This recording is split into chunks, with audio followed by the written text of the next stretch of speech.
Kaos spesial dari Starting Eleven, merchandise edisi Timnas Day. Klik link di deskripsi untuk pre-order ya.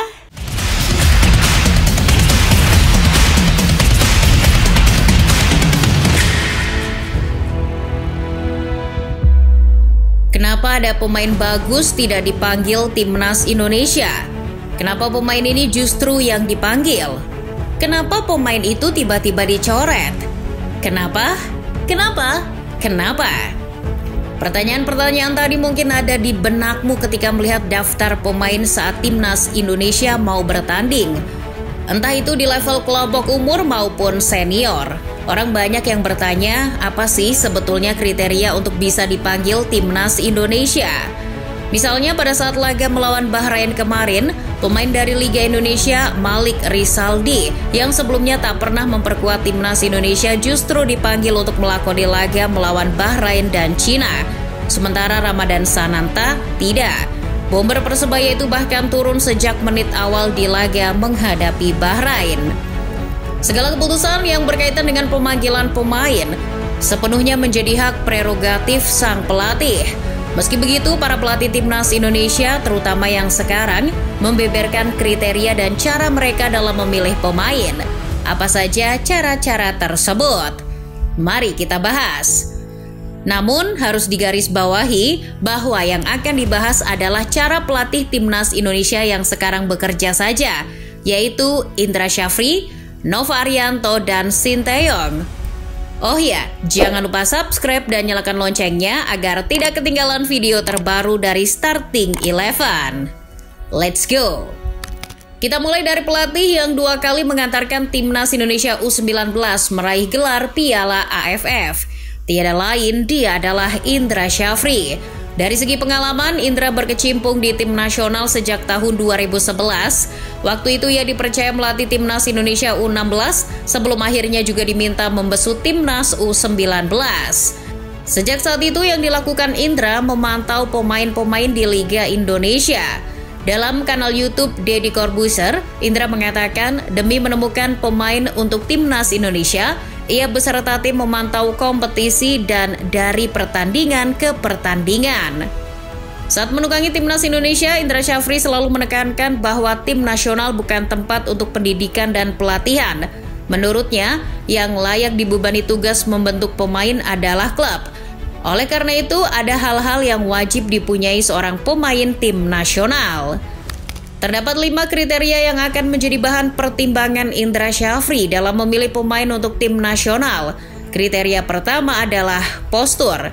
Bagi Indra Syafri, postur pemain sangatlah penting, terutama di posisi tertentu, seperti penjaga gawang maupun bek tengah. Tidak ada berapa standar yang secara khusus diminta Indra Syafri, namun jika berkaca pada saat menyeleksi pemain Timnas Indonesia U17 tahun 2023 lalu, Indra membeberkan setidaknya di posisi tertentu, PSSI menetapkan tinggi badan minimal 178 cm. Namun apakah calon pemain yang tingginya di bawah 178 cm tidak bisa masuk tim nasional? Bisa ya, bisa juga tidak. Postur tubuh bukan satu-satunya syarat untuk bisa dipanggil Indra Syafri ke tim nasional. Ada syarat lain yang tak kalah penting. Indra Syafri bilang, seorang pemain, khususnya pemain timnas, harus memiliki skill yang berkualitas. Ia juga mesti memiliki kecerdasan taktikal. Soal ini rasanya memang sangat penting.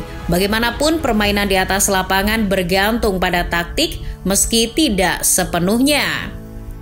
Kalau si pemain bisa memahami taktik, itu akan mempermudah permainan. Setelah punya pemahaman taktik, seorang pemain juga perlu mempunyai kualitas fisik dan mental. Jika melihat intensitas permainan sepak bola sekarang yang cukup tinggi, 2 syarat tersebut memang sangat diperlukan.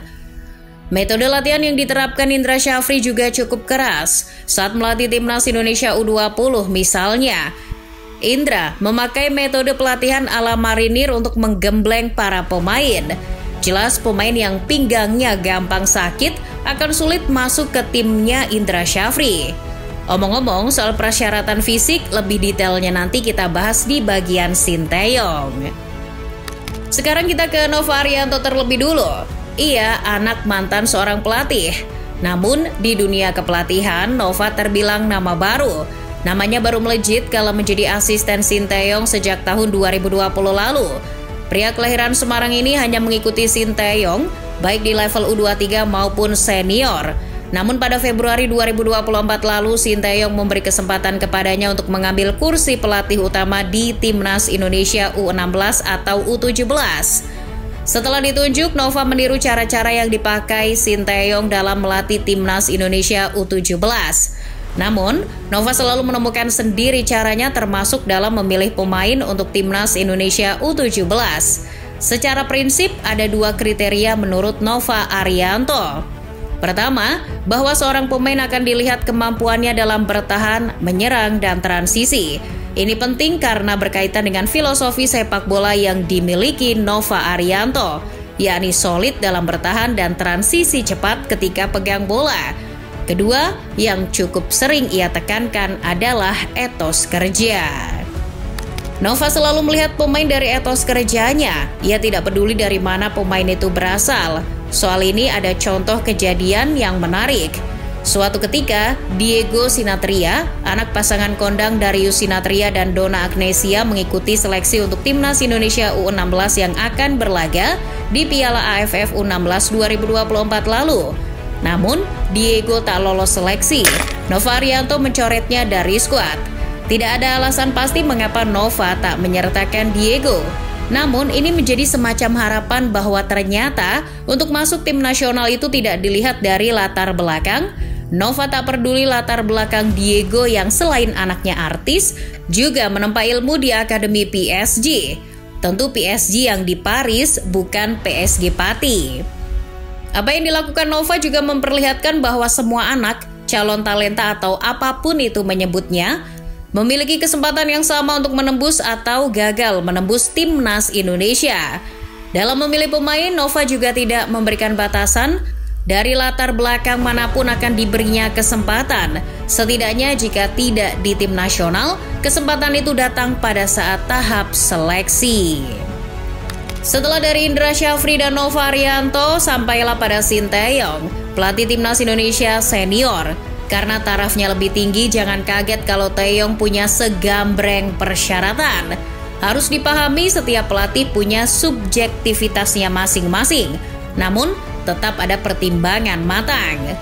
Sinteyong cukup sering mengedepankan sikap si pemain. Sikap ini bisa didefinisikan ke banyak hal. Selain sikap terhadap orang lain, termasuk pelatih alias Sinteyong sendiri, juga sikap terhadap diri pemain itu sendiri. Sinteyong ingin memiliki pemain yang mau mengorbankan diri untuk tim. Sinteyong juga tidak suka pemain yang cepat puas. Menurutnya pemain tidak hanya perlu mengenali potensi diri sendiri, tapi juga kelemahan diri sendiri, sehingga ia bisa memperbaikinya di kemudian hari. Pemain yang tak bisa mengenali dirinya sendiri berpotensi dicoret oleh Sinteyong. Ini juga berkaitan dengan pendekatan personal yang kerap dilakukannya. Setelah sikap, STY akan melihat teknik dan kemampuan sang pemain. Kerja keras, ya, STY juga suka pemain yang kerja keras. Selain itu, pasti ada faktor teknis lainnya seperti kualitas fisik. Tidak hanya berpostur tinggi, bagi pemain yang ingin membela Timnas Indonesia harus kuat fisiknya dalam 2 kali 45 menit dan memiliki daya jelajah 11 hingga 13 km. Mengutip Bola Sport, seorang pemain juga wajib memiliki VO2 max minimal di angka 60. Karena semua anak asuh STY sekarang VO2 max-nya sudah di atas 60. Nah, itu tadi cara-cara pelatih Timnas Indonesia sekarang dalam memilih pemain. Harapannya sih, kalau belum ditingkatkan, standar-standar setidaknya masih bisa diterapkan. Syukur-syukur bisa masuk kurikulum pembinaan pemain di Indonesia. Setuju?